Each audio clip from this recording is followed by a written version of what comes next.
ಭಾಗವತ ಪಂಚಮ ಸ್ಕಂಧ ವರ್ಣನೆ ಮಾಡುತ್ತೆ.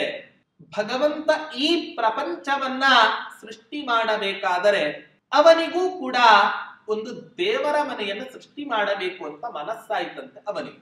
ನಾವೆಲ್ಲ ಈ 30-40 ಸೈಟ್ ಅಲ್ಲಿ ದೇವರಿಗೊಂದು 10x10 ಬಿಟ್ರೇನೆ ದೊಡ್ಡ ಆಶ್ಚರ್ಯ.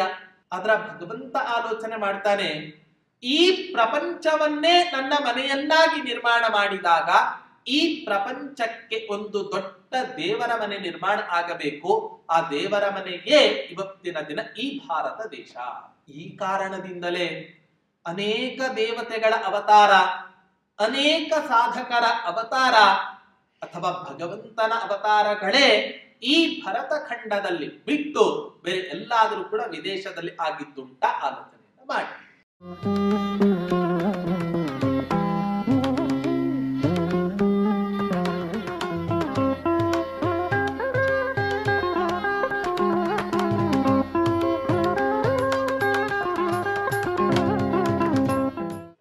ಪೂಜ್ಯಾಯ ರಾಘವೇಂದ್ರಾಯ ಸತ್ಯ ಧರ್ಮರತಾಯ ಚ ಭಜತಾಂ ಕಲ್ಪವೃಕ್ಷಾಯ ನಮತಾಂ ಕಾಮಧೇನವೇ ದುರ್ವಾದಿಧ್ವಂತರವಯೇ ವೈಷ್ಣವೇಂದೀವರೇಂದವೇ ಶ್ರೀ ರಾಘವೇಂದ್ರ ಗುರವೇ ನಮೋ ಅತ್ಯಂತ ದಯಾಲವೇ. ಶ್ರೀ ಗುರುಭ್ಯೋ ನಮಃ. ಹರಿ ಓಂ. ಹೇಗೆ ಆ ರೆಕ್ಕೆ ಕತ್ತರಿಸಿಕೊಂಡು ಆ ಪರ್ವತಗಳು ಸುಮ್ಮನೆ ತಮ್ಮ ಪಾಡಿಗೆ ತಾವು ಯಾರಿಗೂ ಗೊತ್ತಿಲ್ಲದಂತೆ ಹೇಗೆ ಈ ಭೂಮಂಡಲದಲ್ಲಿ ಇದ್ದಾವೋ, ಅದೇ ರೀತಿಯಾಗಿ ಈ ವೇದಾಂತ ಗ್ರಂಥಗಳ ರಕ್ಷಕ ನೀವು ಸನ್ಯಾಸಾಶ್ರಮವನ್ನ ಸ್ವೀಕಾರ ಮಾಡಿದರೆ ನೀವು ಆ ಪುಸ್ತಕಗಳಿಗೆ ರಕ್ಷಕರಾಗ್ತೀರಾ. ಇಲ್ಲದೆ ಹೋದ್ರೆ ಯಾರೂ ಕೂಡ ಆ ಗ್ರಂಥಗಳ ರಕ್ಷಣೆಗೆ ಹೋಗೋದಿಲ್ಲ. ಶುದ್ಧವಾದ ವೇದಾಂತ ಪಾಠಕರು ಮುಂದಿನ ಕಾಲಗಳಲ್ಲಿ ನಮಗೆ ಸಿಗೋದಿಲ್ಲ. ಅಷ್ಟೇ ಅಲ್ಲ, ಹೀಗಾಗಿ ಪಾಠಕರೇ ಇಲ್ಲ ಅಂತ ಹೇಳಿದ್ರೆ ಹೇಗ್ ತಾನೇ ಆ ಗ್ರಂಥಗಳ ಅಧ್ಯಯನವನ್ನ ಮಾಡಲಿಕ್ಕೆ ಶಿಷ್ಯರು ಮುಂದೆ ಬರ್ತಾರೆ? ಯಾವಾಗ ಶಿಷ್ಯರು ಬರೋದಿಲ್ಲ, ಉತ್ತಮ ಪಾಠಕರು ಇಲ್ಲವೋ, ಆಗ ಆ ಪುಸ್ತಕಗಳ ಅವಸ್ಥೆ ಹೇಳಬೇಕೆ?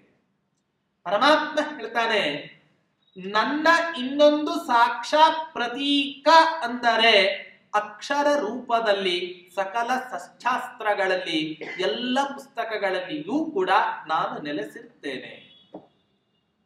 ಅಂಥ ಅಕ್ಷರ ವಾಚ್ಯನಾದ, ಅಕ್ಷರ ಪದ ವಾಚ್ಯನಾದ ಭಗವಂತನ ಪೂರ್ಣ ಸನ್ನಿಧಾನ ತುಂಬಿದ ಆ ಪುಸ್ತಕಗಳೆಲ್ಲವೂ ಕೂಡ ಏನ್ ಆಗತ್ತೆ ಅಂತ ಹೇಳಿದ್ರೆ, ಹುಳುಗಳೆಲ್ಲವೂ ಕೂಡ ಕಚ್ಚಿ ತುಂಡರಿಸ್ತಾವೆ. ಈಗಿನ ಕಾಲದ ಪುಸ್ತಕ, ಹಳೆಯ ಕಾಲದ ಪುಸ್ತಕ, ನವಿಲುಗರಿಯಿಂದ ಆ ಪುಸ್ತಕಗಳಲ್ಲಿ ಬರಿತಾ ಇದ್ರು. ಅದನ್ನೇ ಉತ್ತಮವಾಗಿ ಕಾಪಾಡಿಕೊಂಡು ತಮ್ಮ ಪರಂಪರೆಯಲ್ಲಿ ಇಟ್ಟುಕೊಂಡು ಬರ್ತಾ ಇದ್ರು. ಆದರೆ ಆ ಪುಸ್ತಕಗಳ ರಕ್ಷಣೆಯನ್ನ ಮಾಡಲಿಕ್ಕಾಗದೆ ಆ ಪುಸ್ತಕಗಳನ್ನು ಯಾವ ರೀತಿಯ ಹುಳುಗಳು ಕತ್ತರಿಸ್ತಾವೋ, ಕತ್ತರಿಸಿದಾಗ ಆ ಪುಸ್ತಕ ಯಾವುದಕ್ಕಾದ್ರೂ ಕೂಡ ಪ್ರಯೋಜನಕ್ಕೆ ಬರುತ್ತಾ? ಎಲ್ಲೆಲ್ಲೋ ಅಕ್ಷರಗಳು ಇರ್ತಾವೆ. ಯಾವುದಕ್ಕೆ ಯಾವುದು ಸಂಬಂಧ ಅನ್ನೋದನ್ನು ಕೂಡ ಊಹಿಸ್ಲಿಕ್ಕೆ ಸಾಧ್ಯ ಆಗೋದಿಲ್ಲ. ಹಾಗಾದ್ರೆ ಇಷ್ಟೆಲ್ಲಾ ತೊಂದರೆ ನೀವು ಸನ್ಯಾಸಾಶ್ರಮವನ್ನು ಸ್ವೀಕಾರ ಮಾಡದಿದ್ರೆ ಆಗತ್ತೆ. ನೀವು ಸನ್ಯಾಸವನ್ನ ಸ್ವೀಕಾರ ಮಾಡಿದರೆ ಆಗ ನೀವೇ ಉತ್ತಮ ಪಾಠಕರಾಗ್ತೀರಾ.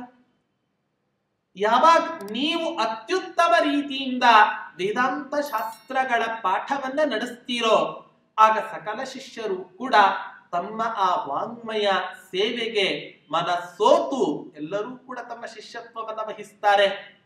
ಹೀಗಾಗಿ ಇಂಥ ಅನುಪಮವಾದ, ಇಂಥ ಅತ್ಯದ್ಭುತವಾದ ಸೇವೆ ತಮ್ಮ ಮೂಲಕವೇ ನಡೆಯಬೇಕು ಅನ್ನುವಂತಹದ್ದು ಆ ಭಗವಂತನ ಚಿತ್ತವಾದ್ದರಿಂದ ತಾವು ಸನ್ಯಾಸಾಶ್ರಮವನ್ನು ಸ್ವೀಕರಿಸಲೇಬೇಕು ಅಂತ ಹೇಳಿ ಆ ಸರಸ್ವತಿ ದೇವಿ ಆ ವೆಂಕಟನಾಥರ ಹತ್ತಿರ ಪ್ರಾರ್ಥನೆಯನ್ನ ಮಾಡ್ತಾ ಇದ್ದಾಳೆ. ಹೀಗೆ ಪ್ರಾರ್ಥನೆಯನ್ನ ಮಾಡ್ತಾ ಹೇಳ್ತಾರೆ, ಇನ್ನೇನೇನ್ ಅನರ್ಥಗಳ ಆಗ್ತಾವೆ.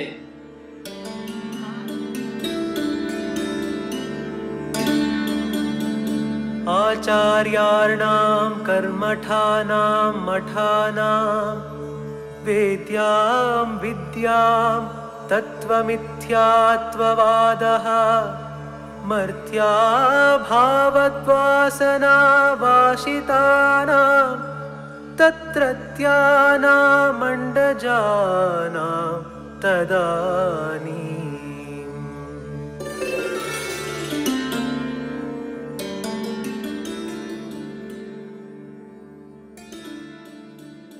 ವೆಂಕಟನಾಥರೇ, ನೀವು ಸನ್ಯಾಸ ಸ್ವೀಕರಿಸದಿದ್ದರೆ ಆಗುವ ಇನ್ನೊಂದು ಅನರ್ಥವನ್ನ ನಾನು ಹೇಳ್ತೇನೆ, ಕೇಳಿ.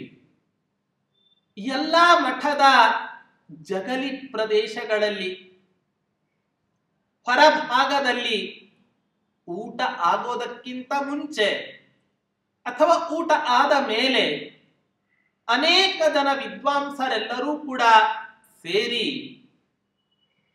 ಇಂಥ ವಿದ್ವಾಂಸರು ಹೇಳ್ತಾರೆ, ಕರ್ಮಠಾನಾಂ ಮಠಾನಾಂ, ಸತ್ಕರ್ಮಾನುಷ್ಠಾನ ನಿರತರಾದಂತಹ ಉತ್ತಮ ಹೃದಯವಂತಿಕೆ ಉಳ್ಳ ಯಾವ ವಿದ್ವಾಂಸರಿದ್ದಾರೆ ಆ ಎಲ್ಲ ವಿದ್ವಾಂಸರು ಕೂಡ ಮಠದ ಹೊರಭಾಗದಲ್ಲಿ ಸೇರಿ ಅನೇಕ ಶಾಸ್ತ್ರಗಳ ವಿಮರ್ಶೆಯನ್ನು ನಡೆಸ್ತಾ ಇದ್ದಾರೆ ಇವತ್ತಿನ ದಿನ. ಆದರೆ ನೀವು ಸನ್ಯಾಸ ಸ್ವೀಕರಿಸದಿದ್ದರೆ ಏನಾಗತ್ತೆ? ನೀವೇ ಒಂದು ಕೆಟ್ಟ ವಿಷಮ ಪರಿಸ್ಥಿತಿಯನ್ನ ನಿಮ್ಮ ಕಣ್ಣಿನಿಂದಲೇ ನೋಡಬೇಕಾಗತ್ತೆ. ಏನಪ್ಪಾ ಅಂದ್ರೆ, ಎಲ್ಲ ಮಠಗಳು ಕೂಡ ನಿರ್ಜನವಾಗ್ತವೆ, ಜನಗಳೇ ಬರಲ್ಲ. ಅವಾಗ ಆ ಮಠದ ಯಾವ ಪ್ರದೇಶದಲ್ಲಿ ಜನಗಳು ವಾಸವನ್ನ ಮಾಡೋದಿಲ್ವೋ ಅಂಥ ಪ್ರದೇಶಗಳನ್ನೇ ಹಕ್ಕಿ ಪಕ್ಷಿಗಳೆಲ್ಲವೂ ಕೂಡ ತಮ್ಮ ವಾಸಸ್ಥಾನಕ್ಕೆ ಯೋಗ್ಯ ಅಂತ ತಿಳ್ಕೊ. ಯಾವಾಗ ಈ ಮಠಗಳಲ್ಲಿ ಜನರ ವಾಸ ಇಲ್ಲವೋ ಆಗ ಆಟೋಮೆಟಿಕ್ಲಿ ಆ ಮಠಗಳು ಯಾವುದಕ್ಕೆ ವಾಸಸ್ಥಾನ ಆಗ್ತವೆ ಅಂದ್ರೆ, ಅನೇಕ ಪಕ್ಷಿಗಳ ವಾಸಸ್ಥಾನಕ್ಕೆ ಆ ಮಠದ ಕಂಬಗಳು ಆಶ್ರಯ ಆಗ್ತವೆ. ಅಷ್ಟೇ ಅಲ್ಲ, ವಿದ್ವಾಂಸರೆಲ್ಲರೂ ಕೂಡ ಸೇರಿ ಆ ಮಠದ ಜಗಲಿಯಲ್ಲಿ ಕುಳಿತು ಏನು ವಾಕ್ಯಾರ್ಥ ನಡೆಸ್ತಾ ಇದ್ರು ಅಂದ್ರೆ, ಜಗತ್ತು ಸತ್ಯವೋ, ಈ ಕಣ್ಣಿಗೆ ಕಾಣಿಸುವಂತಹ ಯಾವ ಪ್ರಪಂಚ ಇದೆ ಈ ಪ್ರಪಂಚ ಸತ್ಯವೋ ಸುಳ್ಳೋ ಅಂತ ವಿಚಾರ ಮಾಡ್ತಾರೆ. ಯಾಕೆ? ಮಾಯಾವಾದಿಗಳು ಜಗತ್ತನ್ನ ಸುಳ್ಳು ಅಂತ ಹೇಳ್ತಕ್ಕಂತಹ ಅವರು ಎಷ್ಟು ಅದ್ಭುತವಾದ ದೃಷ್ಟಾಂತವನ್ನ ಕೊಡ್ತಾರೆ ಅವರು ಅಂತ ಹೇಳಿದ್ರೆ, ಸಮುದ್ರದ ತೀರಕ್ಕೆ ಹೋಗ್ತೇವೆ, ಆ ಸಮುದ್ರದ ತೀರದಲ್ಲಿ ಒಂದು ಕಪ್ಪೆ ಚಿಪ್ಪನ್ನ ನೋಡ್ತೇವೆ ದೂರದಿಂದ. ಆ ಕಪ್ಪೆ ಚಿಪ್ಪನ್ನ ನೋಡಿಯೇ ಅನ್ಕೋತೇವೆ, ಯಾಕೋ ಇದು ಬೆಳ್ಳಿ ಇದ್ದ ಹಾಗೆ ಇದೆ ಅಲ್ವಾ.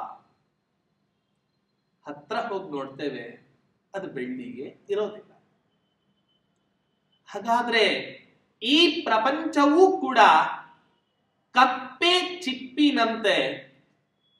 ಯಾವ ರೀತಿ ಆ ಕಪ್ಪೆ ಚಿಪ್ಪನ್ನ ನೋಡಿದಾಗ ಬೆಳ್ಳಿ ಅಂತ ಜ್ಞಾನ ಬಂತೋ, ಹಾಗೆ ಈ ಜಗತ್ತನ್ನ ನೋಡಿದಾಗಲೂ ಕೂಡ ಈ ವ್ಯವಹಾರವನ್ನ ನೋಡಿದಾಗ ಇದು ಸತ್ಯ ಅಂತ ನಮಗನಿಸತ್ತೆ. ಅದ್ರ ವಿಚಾರ ಮಾಡಿದರೆ ಆ ಕಪ್ಪೆ ಚಿಪ್ಪು ಯಾವ ರೀತಿ ಬೆಳ್ಳಿ ಅಲ್ಲ ಅಂತ ಜ್ಞಾನ ಬಂತೋ, ಹಾಗೆ ಈ ಪ್ರಪಂಚವೂ ಕೂಡ ಸತ್ಯವಲ್ಲ. ಈ ಪ್ರಪಂಚವು ಕೂಡ ಕಪ್ಪೆ ಚಿಪ್ಪಿನಂತೆ ಸುಳ್ಳಾಗಿದೆ ಅಂತ ಸಾಧನೆಯನ್ನ ಮಾಡ್ತಾರೆ. ಅಥವಾ ದಾರಿಯಲ್ಲಿ ಹೋಗ್ತಾ ಇರ್ತೇನೆ ರಾತ್ರಿ ಕಾಲ, ಯಾವ ಬೆಳಕು ಕೂಡ ಇರೋದಿಲ್ಲ, ಬಾವಿ ಸೇದುವಂತಹ ಹಗ್ಗವನ್ನ ನೋಡಿ ಇದು ಸರ್ಪ ಅಂತ ನಮಗೆ ಜ್ಞಾನ ಬರುತ್ತೆ. ಹತ್ರ ಹೋಗಿ ನೋಡಿದಾಗ ಹಾವಾಗಿರುತ್ತಾ? ಹಾಗೆ ಈ ಪ್ರಪಂಚವು ಕೂಡ ಇದೆ. ಹೀಗಾಗಿ ಈ ಕಣ್ಣಿಗೆ ಕಾಣಿಸುವಂತಹ ಜಗತ್ತು ಅತ್ಯಂತ ಸುಳ್ಳಾಗಿದೆ ಅಂತ ಸಾಧನೆ ಮಾಡ್ತಾರೆ ಕೆಲವು. ಅದಕ್ಕೆ ಹೇಳ್ತಾರೆ, ಕಪ್ಪೆ ಚಿಪ್ಪಿನ ಹತ್ರ ಹೋದ ಮೇಲೆ ಇದು ಬೆಳ್ಳಿ ಅಲ್ಲ, ಇದು ಕಪ್ಪೆ ಚಿಪ್ಪೆ ಅಂತ ಯಾವ ರೀತಿ ನಮಗೆ ಜ್ಞಾನ ಬರುತ್ತೋ ಹಾಗೆ ಪ್ರಪಂಚದಲ್ಲಿ ವಾಸ ಮಾಡ್ತಕ್ಕಂತ ನಾನಲ್ಲ ಅನ್ನುವಂತಹ ಯಾವತ್ತಾದ್ರೂ ಕೂಡ ಜ್ಞಾನ ಬಂದಿದೆ. ಹಾಗೇನಾದರೂ ಕೂಡ ಜ್ಞಾನ ಬಂದಿದ್ದರೆ ಆಗ ಈ ಪ್ರಪಂಚವನ್ನ ಸುಳ್ಳು ಅಂತ ಹೇಳಬಹುದು. ಆದ್ರೆ ಆ ರೀತಿ ಜ್ಞಾನ ಬರೋದಿಲ್ಲ. ಈ ಕಾರಣದಿಂದ ಈ ಪ್ರಪಂಚವನ್ನ ಸತ್ಯ ಅಂತಾನೆ ಹೇಳಬೇಕು. ಹೀಗೆ ಆ ವೆಂಕಟನಾಥರಿಗ ಸರಸ್ವತೀ ದೇವಿ ಹೇಳ್ತಾ ಇದ್ದಾಳೆ, ನೀವು ಸನ್ಯಾಸವನ್ನ ಸ್ವೀಕರಿಸದಿದ್ದರೆ ಪೂರ್ವ ಪಕ್ಷವಾದಿಗಳು, ಪ್ರತಿವಾದಿಗಳು, ವಾದಿ ಪ್ರತಿವಾದಿಗಳು ಈ ತರಹದ ವಾಕ್ಯಾರ್ಥಗಳನ್ನ ನಡೆಸದೆ ಆ ಮಠ ಮಂದಿರಗಳು ನಿರ್ಜನ ಆಗಿ ಹೋಗ್ಬಿಡ್ತಾವೆ. ಹಾಗಾದ್ರೆ ಏನಾಗತ್ತೆ? ಹಕ್ಕಿಗಳ ಆವಾಸ ಸ್ಥಾನಕ್ಕೆ ಅನುಕೂಲವಾದ ಪ್ರದೇಶ ಆಗತ್ತೆ. ಆ ಹಕ್ಕಿಗಳೆಲ್ಲ ಏನ್ ಮಾಡ್ತಾವೆ? ಚಿಲಿಪಿಲಿ ಚಿಲಿಪಿಲಿ ಚಿಲಿಪಿಲಿ ಧ್ವನಿಯನ್ನ ಉಂಟು ಮಾಡ್ತಾವೆ. ಯಾವ ಆ ಚಿಲಿಪಿಲಿ ಆ ಧ್ವನಿಯನ್ನ ಕೇಳ್ತೇನೋ ಆ ಧ್ವನಿಯನ್ನೇ ನಾನು ತಿಳ್ಕೋತೇನೆ. ಏನು ಅಂತ ಹೇಳಿದ್ರೆ ಇದೇ ಜಗತ್ತು ಸತ್ಯ ಅಥವಾ ಸುಳ್ಳು ಅಂತ ಹೇಳ್ತಕ್ಕಂಥ ವಾದ. ಇದೇ ದೊಡ್ಡ ವಾಕ್ಯಾರ್ಥ.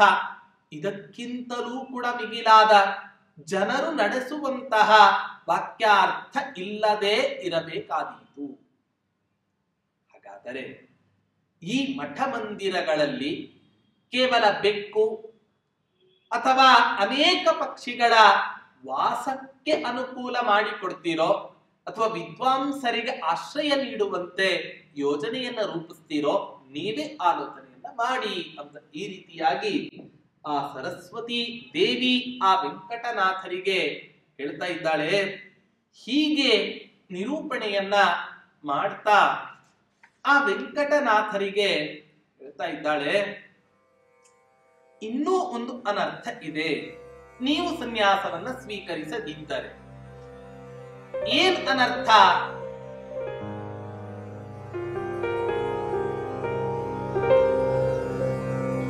ದೇವಾಗಾರಂ ದೇಶಿಕಾನಾಂ ಪ್ರದೀಪ ಜ್ವಾಲಾಮಾಲಾ ದೀಪ್ಯಮಾನಂ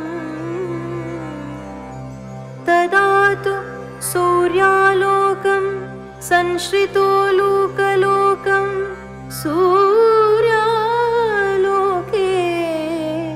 ನೋಜ್ಜಿತಂ ನೋ ಲಭೇತ.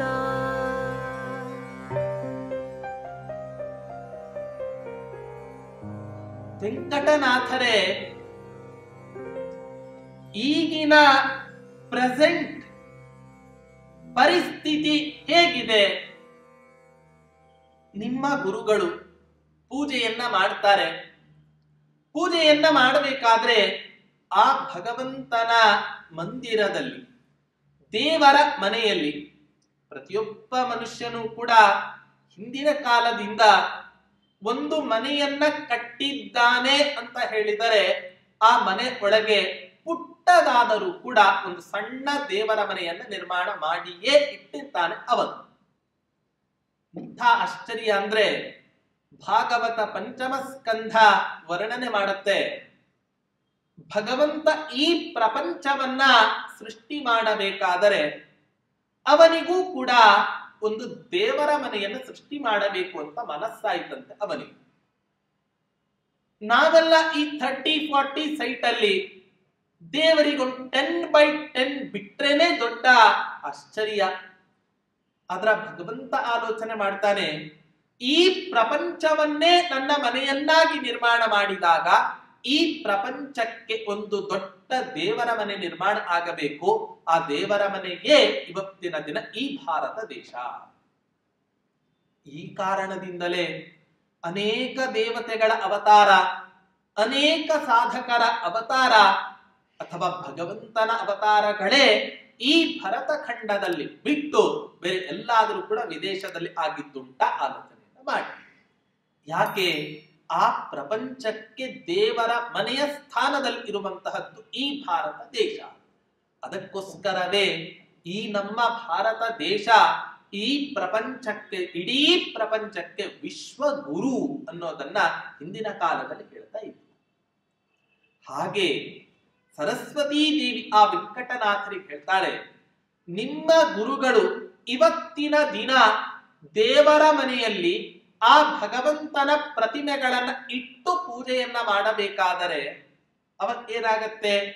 ಪ್ರದೀಪ ಜ್ವಾಲಾ ಮಾಲಾ ದೀಪ್ಯಮಾನಂ, ಎಲ್ಲ ದೀಪಗಳ ಸಾಲುಗಳನ್ನ ಹಚ್ಚಿ ಸೂರ್ಯನ ಮಂದವಾದ ಬೆಳಕು ಆ ದೇವರ ಮನೆಗೆ ಬರುವಂತೆ ಮಾಡಿ ಆ ಬೆಳಕಿನಲ್ಲಿಯೇ ದೇವರ ಪೂಜೆಯನ್ನ ಅತ್ಯಂತ ಶುದ್ಧಾಂತಃಕರಣರಾಗಿ ನಿನ್ನ ಗುರುಗಳು ಇವತ್ತಿನ ದಿನ ಪೂಜೆಯನ್ನ ಮಾಡ್ತಾ ಇದ್ದಾರೆ. ಆದರೆ ನೀನು ಸನ್ಯಾಸವನ್ನ ಸ್ವೀಕರಿಸದಿದ್ದರೆ ನಿಮ್ಮ ಗುರುಗಳು ಇರುವ ತನಕ ಆ ದೇವರ ಮನೆ ದೇವರ ಪೂಜೆಗೆ ಹಚ್ಚುವ ಸಾಲು ದೀಪಕ್ಕೆ ಆಶ್ರಯವಾಗಿದ್ದರೆ ಅವರ ನಂತರದ ಕಾಲದಲ್ಲಿ ಏನಾಗುತ್ತೆ? ಗೂಬೆಗಳ ಸಮೂಹವೇ ಆ ದೇವರ ಮನೆಯಲ್ಲಿ ಬಂದು ವಾಸ ಮಾಡಲಿಕ್ಕೆ ಆರಂಭ ಮಾಡ್ತವೆ. ಯಾಕೆ? ಹಿಂದಿನ ಕಾಲದಲ್ಲಿ ಪ್ರಾಚೀನ ದೇವಸ್ಥಾನಗಳಲ್ಲಿ ಕರೆಂಟಿನ ಬಳಕೆ ಇರಲಿಲ್ಲ. ದೇವರ ದೀಪದ ಬೆಳಕೆ ಬೆಳಕು ಹೊರತು ಬಿಟ್ರೆ ಸೂರ್ಯನ ಪ್ರಕಾಶ. ಆದರೆ ಯಾವಾಗ ಈ ದೇವರ ಪೂಜೆಗೋಸ್ಕರ ದೀಪಗಳ ಸಾಲನ್ನ ಆ ಪ್ರದೇಶದಲ್ಲಿ ಹೊತ್ತಿಸೋದಿಲ್ಲವೋ ಅಂಥ ಸ್ಥಳದಲ್ಲಿ ಹಾಗಾದ್ರೆ ಏನಾಗತ್ತೆ? ಗೂಬೆಗಳೆಲ್ಲವೂ ಕೂಡ ಬಂದು ವಾಸವನ್ನು ಮಾಡ್ತಾರೆ. ಇವತ್ತಿನ ದಿನ ನಿನ್ನ ಗುರುಗಳು ಈ ದೇವ ಮಂದಿರದಲ್ಲಿ ಕುಳಿತು ಆ ಭಗವಂತನ ದಿವ್ಯ ಪ್ರತಿಮೆಗಳನ್ನ ಪೂಜೆ ಮಾಡ್ತಾ ಇರಬೇಕಾದ್ರೆ ಅನೇಕ ಜನ ವಿದ್ವಾಂಸರು, ವೈದಿಕರು, ಶ್ರೋತ್ರಿಯರೆಲ್ಲರೂ ಕೂಡ ಬಂದು ಆ ಪೂಜೆಯನ್ನು ಕಣ್ತುಂಬಿಕೊಂಡು ಆನಂದವನ್ನ ಪಡ್ತಾ ಇದ್ದಾರೆ. ಆದರೆ ನೀನು ಸನ್ಯಾಸ ಸ್ವೀಕರಿಸದಿದ್ದರೆ ಆ ಗೂಬೆಗಳ ಆವಾಸ ಸ್ಥಾನವಾದ ಆ ದೇವ ಮಂದಿರವನ್ನ ಯಾರಾದ್ರೂ ಕೂಡ ನೋಡ್ಲಿಕ್ಕೆ ಹೋಗ್ತಾರ? ಯಾರೂ ಕೂಡ ನೋಡ್ಲಿಕ್ಕೆ ಹೋಗೋದಿಲ್ಲ. ತಮ್ಮ ಪಾಡಿಗೆ ತಾವೇ ಯಾವ ರೀತಿಯಾಗಿ ಆ ಮನೆಯಲ್ಲಿ ಕುಳಿತುಕೊಂಡು ಸುಮ್ಮನೆ ತಾವಿರ್ತಾರೋ ಹೀಗಾಗಿ ಯಾಕೆ ಸೂರ್ಯನ ಪ್ರಕಾಶ ಒಳಗಡೆ ಬರೋದಿಲ್ಲ, ದೀಪಗಳ ಬೆಳಕಂತೂ ಇಲ್ಲವೇ ಇಲ್ಲ. ಇಂಥ ಅಂಧಕಾರ ತುಂಬಿದ ಆ ಮನೆ ಯಾರಾದ್ರೂ ಕೂಡ ಪಂಡಿತರ ದರ್ಶನಕ್ಕೆ ಯೋಗ್ಯ ಆದೀತಾ? ಸಾಧ್ಯವೇ ಇಲ್ಲ. ಅದಕ್ಕೋಸ್ಕರವೇ ದೀಪವನ್ನ ಕತ್ತಲೆಯನ್ನ ಹೋಗಲಾಡಿಸ್ಲಿಕ್ಕೆ ಇರ್ತಕ್ಕಂಥ ಒಂದು ಪ್ರತೀಕ, ಅಂಧಕಾರವನ್ನ ತೆಗೀತಕ್ಕಂತಹ ಒಂದು ಪ್ರತೀಕ. ಹಾಗೆ ನಮ್ಮ ಹೃದಯ ಮಂದಿರದಲ್ಲೂ ಕೂಡ ಒಂದು ಅಂಧಕಾರ ಇದೆ. ಈ ಅಂಧಕಾರವನ್ನ ಹೇಗ್ ತೆಗಿಬೇಕು, ಹೃದಯದಲ್ಲಿ ತುಂಬಿರತಕ್ಕಂತ ಅಂಧಕಾರವನ್ನ ಹೇಗ್ ತೆಗಿಬೇಕು ಅಂತ ಹೇಳಿದರೆ ಅದಕ್ಕೋಸ್ಕರ ಹೇಳುತ್ತೆ, ಜ್ಞಾನ ಎಂಬ ದೀಪವನ್ನ ಹೊತ್ತಿಸಿ ನಮ್ಮ ಅಂತಃಕರಣದಲ್ಲಿ ಇರುವ ಆ ಅಂಧಕಾರವನ್ನ ನಾವು ತೊಳೆದು ಹಾಕಬೇಕು. ಅಜ್ಞಾನ ಎಂಬ ಅಂಧಕಾರವನ್ನ ನಾವು ತೊಳೆದು ಹಾಕಬೇಕು ಅಂತ ತಿಳಿದೆ ಹೋದ್ರೆ, ಯಾವ ರೀತಿ ಆ ದೇವರ ಮನೆ ಸೂರಿಗಳ ದರ್ಶನಕ್ಕೆ ಯೋಗ್ಯ ಅಲ್ಲವೋ ಹಾಗೆ ಈ ನಮ್ಮ ಅಂತಃಕರಣವೂ ಕೂಡ ಸೂರಿಗಳ ಸಂಪರ್ಕಕ್ಕೆ ಯೋಗ್ಯವಾಗಲಾರದೆ ಎಷ್ಟೋ ಅನರ್ಥವನ್ನ ನಮ್ಮ ಜೀವನದಲ್ಲಿ ನಾವು ಹೊಂದಬೇಕಾಗುತ್ತೆ. ಹೀಗಾಗಿ ನೀವು ಸನ್ಯಾಸವನ್ನ ತೆಗೆದುಕೊಳ್ಳಿ. ಆ ದೇವ ಮಂದಿರದಲ್ಲಿ ದೇವರ ಪೂಜೆಯ ಸಮಯದಲ್ಲಿ ಹಚ್ಚುವ ನಿರಂತರ ದೀಪದ ಸಾಲುಗಳು ಯಾವ ರೀತಿ ಇರ್ತಾವೋ ಆ ರೀತಿಯಾಗಿ ನಿರಂತರವಾಗಿ ಹೊತ್ತಿಕೊಂಡು ಹೋಗುವಂತೆ ನಂದಾದೀಪದಂತೆ ಆಗತ್ತೆ ತಾವು ಸನ್ಯಾಸವನ್ನ ಸ್ವೀಕರಿಸಿದರೆ.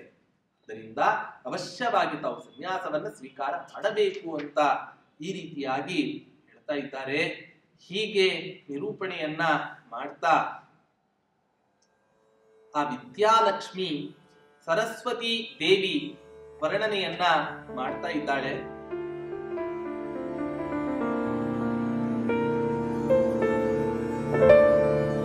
हन्तेदानीं देवताया गुरूणामर्चागारं गुग्गुलव्यूहधूमैः दीपैर्दीप्यैर्दीप्यमानं तदानीं नित्यासक्तालात भूतास्य दीपैः.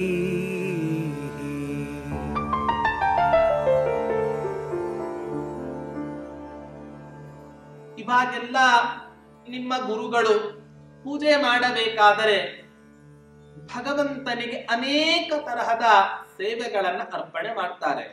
ಭಗವಂತನಿಗೆ ತೀರ್ಥ ಪೂಜೆಯ ಸೇವೆ, ಕಲಶಾಭಿಷೇಕದ ಸೇವೆ, ಪಂಚಾಮೃತಾಭಿಷೇಕದ ಸೇವೆ, ಅರ್ಚನೆ ಸೇವೆ, ಅನೇಕ ಸೇವೆಯನ್ನ ಮಾಡ್ತಾ ಧೂಪ ಸೇವೆ, ದೀಪ ಸೇವೆ ಅನ್ನ ಮಾಡ್ತಾರೆ.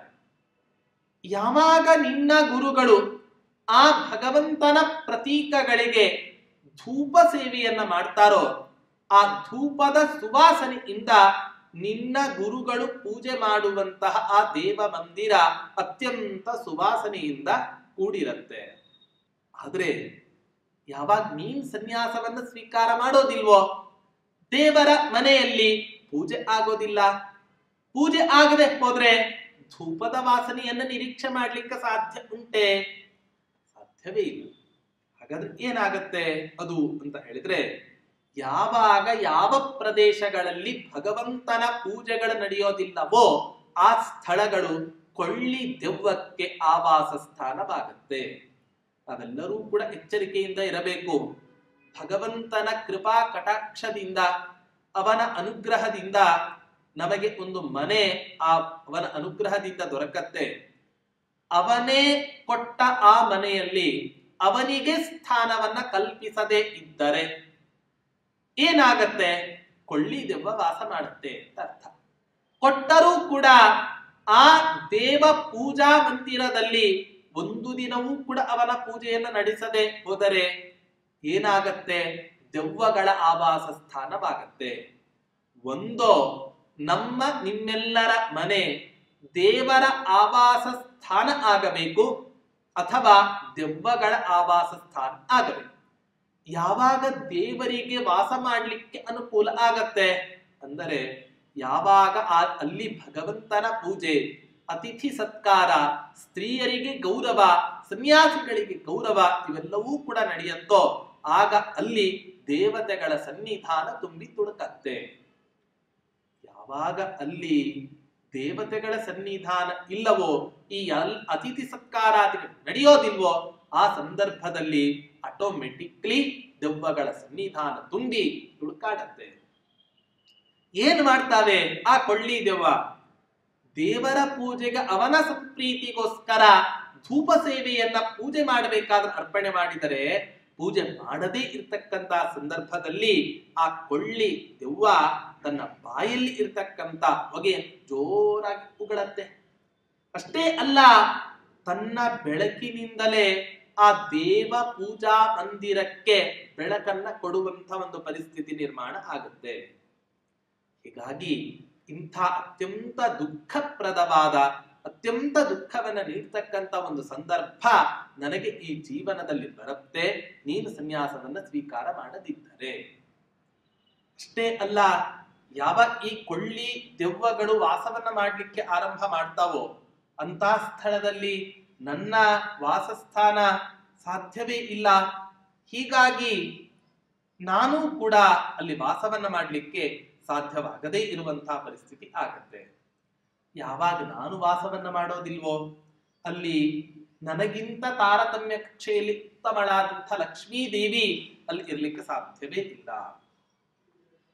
ಲಕ್ಷ್ಮೀ ದೇವಿ ಒಂದು ಮಾತನ್ನು ಹೇಳ್ತಾಳೆ, ಎಲ್ಲೆಲ್ಲಿ ನನ್ನ ವಾಸಸ್ಥಾನ, ಎಲ್ಲೆಲ್ಲಿ ನಾನು ವಾಸವನ್ನ ಮಾಡುತ್ತೇನೆ ಅಂತ ಹೇಳ್ಬೇಕಾದ್ರೆ ಯಾರು ದಾನ ಅಧ್ಯಯನವನ್ನ ನಡೆಸ್ತಾರೋ, ದೇವತೆಗಳು ಪಿತೃಗಳು ಅತಿಥಿ ಸತ್ಕಾರವನ್ನ ಮಾಡ್ತಾರೋ, ಅಗ್ನಿಹೋತ್ರಿಗಳು, ಹಾಗೆ ಇಂದ್ರಿಯ ನಿಗ್ರಹವನ್ನ ಸಂಪಾದನೆ ಮಾಡಿದವರು, ಕೃತಜ್ಞತಾ ಭಾವನೆ ಉಳ್ಳವರು, ಪ್ರಿಯವಾದಿಗಳು, ದುಷ್ಟ ನಿಗ್ರಹ ಶಕ್ತರು, ಹಾಗೆ ಸೂರ್ಯ ಹುಟ್ಟುವಾಗ ಯಾರು ಎದ್ದಿರ್ತಾರೋ, ಪತಿವ್ರತೆಯರು, ಅಲಂಕಾರಯುಕ್ತರು, ಹಾಗೆ ನಮ್ಮ ಮನೆ ತುಂಬಾ ಹೊಲಸಾಗಿತ್ತು ಅಂತ ಹೇಳಿದ್ರೆ ಅಂಥ ಮನೆಯಲ್ಲಿ ಆ ಲಕ್ಷ್ಮೀ ದೇವಿ ವಾಸವನ್ನ ಮಾಡೋದಿಲ್ಲ.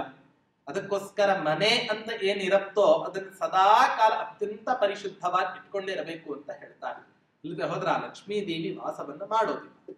ಅಷ್ಟೇ ಅಲ್ಲ, ಆ ಲಕ್ಷ್ಮೀ ದೇವಿ ಹೇಳ್ತಾರೆ, ಯಾರಾದ್ರೂ ಕೂಡ ಅಡಿಗೆಯನ್ನ ಮಾಡ್ತಾರೆ, ಮಾಡಿದ ಅಡಿಗೆಯನ್ನ ಯಾರು ಮುಚ್ಚಿಗಿಡೋದಿಲ್ವೋ, ಅಥವಾ ಅಡಿಗೆ ಮಾಡಿದರೂ ಕೂಡ ಭಗವಂತನಿಗೆ ನೈವೇದ್ಯವನ್ನು ಅರ್ಪಣೆ ಮಾಡದೆ ಯಾರಾದ್ರೂ ಆ ಪದಾರ್ಥಗಳನ್ನು ತಿಂತಾರೋ, ಅಥವಾ ಮೊಸರು, ತುಪ್ಪ, ಹಾಲು, ಬೆಣ್ಣೆ ಇವೇ ಮೊದಲಾದಂತ ಪದಾರ್ಥಗಳು, ನಾಯಿ, ಬೆಕ್ಕು ಇವೇ ಮೊದಲಾದ ಪ್ರಾಣಿಗಳಿಂದ ಎಂಜಲು ಯಾರು ಮಾಡಿಸ್ತಾರೋ ಅಂಥವರ ಮನೆಯಲ್ಲಿ ನಾನು ವಾಸವನ್ನು ಮಾಡೋದಿಲ್ಲ.